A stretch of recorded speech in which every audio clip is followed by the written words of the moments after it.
welcome to our November garden calendar. As we're starting to see some color out here, it's a little later maybe this year, but due to all the rainfall and things we had this summer, but it will be coloring up very soon. So here at the 1st of November, in our garden calendar today, we're going to cover several things. We're going to show you how to plant some shrubs and trees and different ornamental plants in the month of November. November is a good time for that. We're also going to show you how to save seed, save vegetable seed from your garden. And then we're going to look at digging up and storing some of your bulbs like caladium, dahlia, canna, elephant ears, some of those things that you might dig up and store for the winter. And we're just going to talk about various garden tips for the month of November. So glad you could join us, and just sit back and we'll visit a few of these things. Well, here in the month of November, one of the best things to do is to plant trees and shrubs. October and November are really the best months of the year to plant things and in the fall. Actually, you have less evaporation. Moisture stays more readily available to your roots, and when the temperature is above 40 degrees, you're going to get root growth. Even if you're not getting leaf growth, a lot of root growth does go on in the wintertime. You can actually put some fertilizer in the hole, the O46O. You want phosphorus, no nitrogen. That promotes root growth, phosphorus does. So it's really a good time to plant shrubs and trees. And there's a lot of things out there at your nurseries available this time of year, and it's a good time to see what fall color works well around your home. And some of the the reds and the yellows, they actually stay longer than the flowering stage does on many plants. So select a lot of your landscape plants based on fall color. So what we're going to do is we're going to go ahead and plant a few of these plants here, and what we want to do is we're going to get them in the ground. You want to dig a hole 2 or 3 times the size of the root ball, so you have some loose dirt around the sides that would be easier for the new roots coming out to grow into. And then also we want to plant the plants preferably about an inch or so above ground level, because they're going to settle in that loose dirt. And then if you can, make a little berm around the edge to hold some of the rainfall in here for the first few years. So we've got some gardenia. We're going to plant a gardenia and a hydrangea here in these couple holes right here. So like I say, fall is the great time to plant landscape shrubs.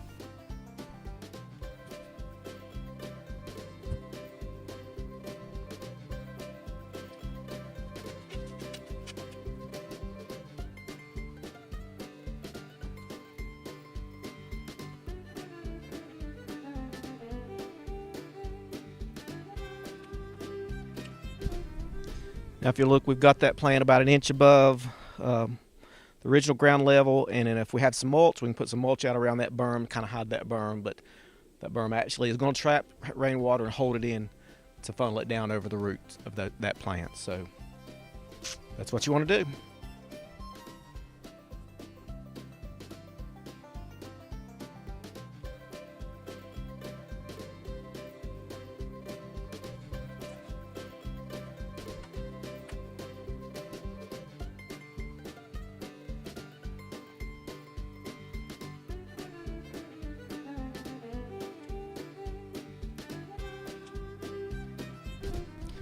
Like I did here, it's easy to get them in the ground, but if I had some O46O fertilizer to put a little bit around the edges, I didn't have any, but if I did, that would have been the only other thing I would have done differently. So there you go. Well, another chore typically takes place in late October, early November, is digging up of several of your tubers of some of the plants that may not survive our cold winter freezes. And one of those would be the dahlia. And we're going to dig a dahlia tuber now, but another may be cannas typically survive, but you may want to dig those up if you just want to be very sure on those. Other plants you need to dig and store would be your gladiolus and caladiums if you have those. So we're going to go ahead and tackle this dahlia right here, and we're expecting a real good freeze, so we're going to cut that back and we're going to dig in there and dig that tuber out.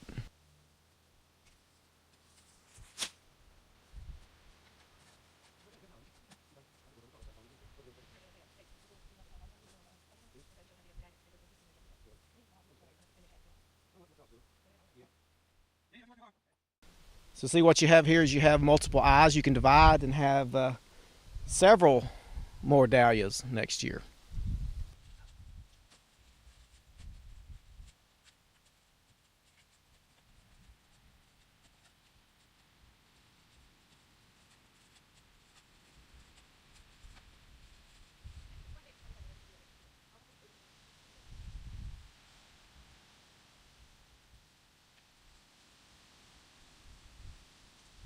Well, another thing in November that you may have to dig up is your banana tree, if you are so lucky as to have one.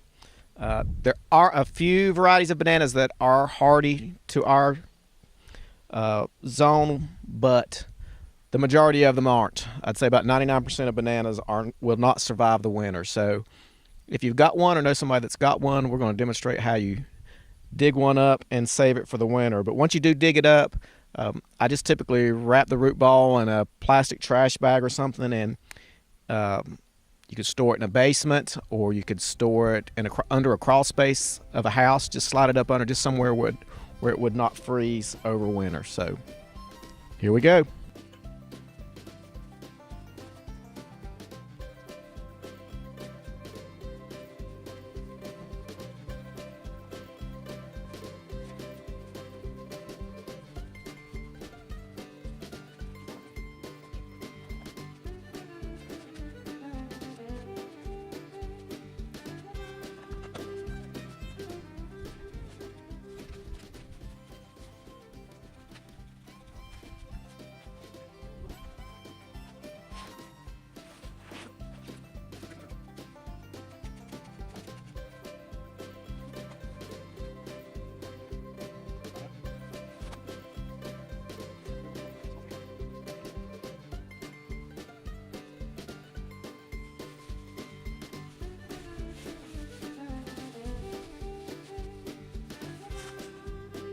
Well, in the month of November, there are a few things that are flowering. Not a lot, but of course our mums, witch hazel, maybe pansies if you have them already set out.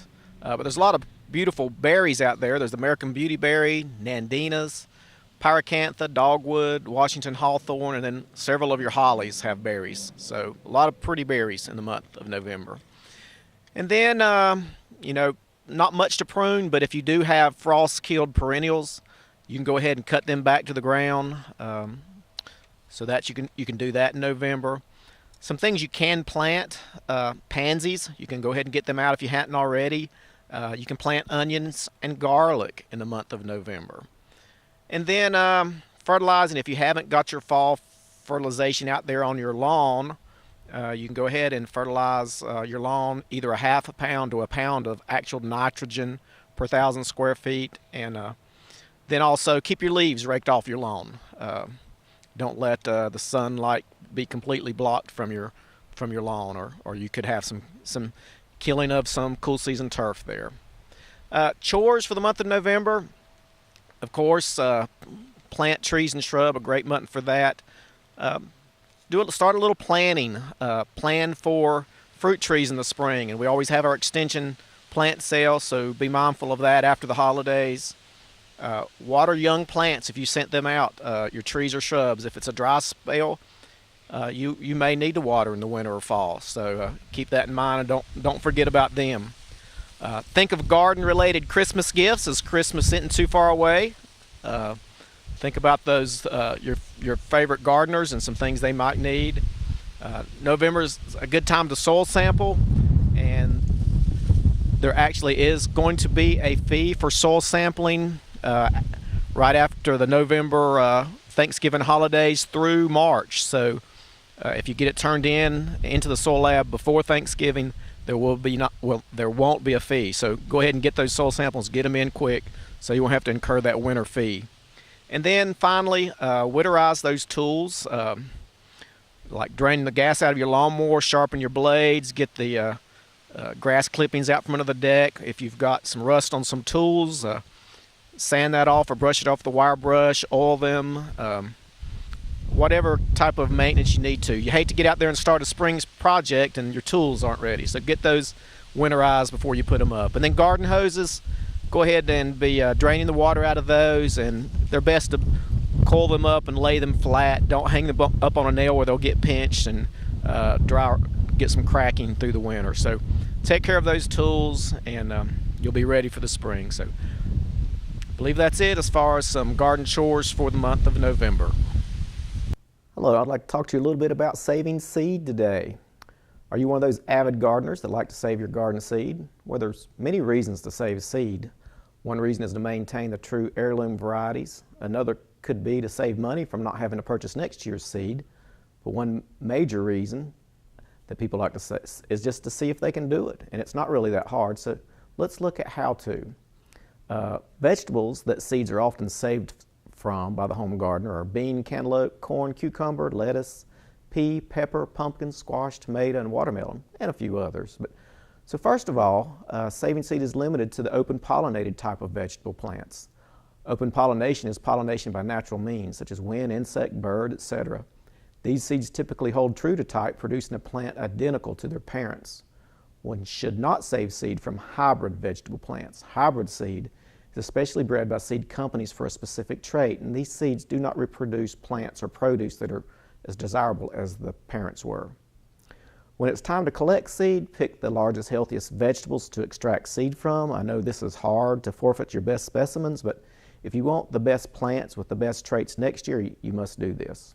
So let's look at a few of those. One of those is any of the cucurbits, whether it's cantaloupe, pumpkin, watermelon, squash. Just let the fruits mature fully and then just cut them open and remove the seed. These are some of the easier ones to do. Once they're open, you just remove some of those seeds, lay them out somewhere to dry, and they will need to dry completely before you store them. So there's cantaloupe. Okay. Now let's look at cucumber. Everybody cuts into cucumbers. You know what cucumber seeds look like. And you want the fruit to mature so that you can get the mature seed out of here. And just remove the seed and just place them out to dry. And then when fully dried, we can store them properly. Squash, same way. Try to let the fruits mature fully, maybe a little more mature than this actually. We always throw those big squash away, but the bigger, larger squash are the ones that really have the mature seed. They're not what we want to eat, but the seed would be best from those older, dark yellow squash that you usually throw out of the garden. Now peppers. So poblano. Let the peppers ripen, actually start to wrinkle a little bit would be ideal. And there's tons of pepper seeds in your peppers. Just remove several of those, lay them out on a paper towel in the sunlight or somewhere to dry, and then you can store those. Habanero. There's several seed in there. Here's a jalapeno. But let those fruits mature. Lots of seed in there to store. And even a Tabasco. They just squirt out of the Tabasco. So lots of seed. The bell peppers or whatever other peppers you grow, you remove and save them the same way. Now when we get to green beans, a lot of people want to save beans and peas. This is not what you want to save. You want to let the bean pods get dry on the plants like this, brown. And actually, if you can hear them rattle, that would be the ideal stage at which to remove those from the plant. Then actually take them inside and just lay them out in the sun on paper, on newspaper or something like that for an additional 2 weeks. And then you can break these dry shells open, remove the beans or peas, and they'll be ready to store for next year. And then there's lots of herbs. This is dill, but a lot of your herbs, kind of keep an eye on them. You want them to go to seed.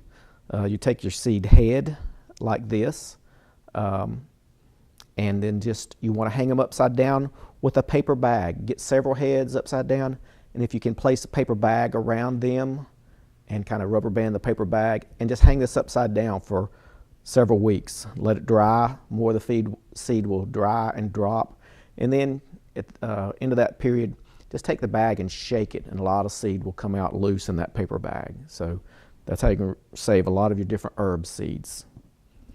And then tomato.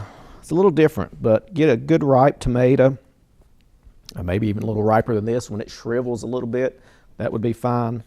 But cut your tomato up. You want those good juicy tomatoes. And what you do is you see all that gel with the seeds.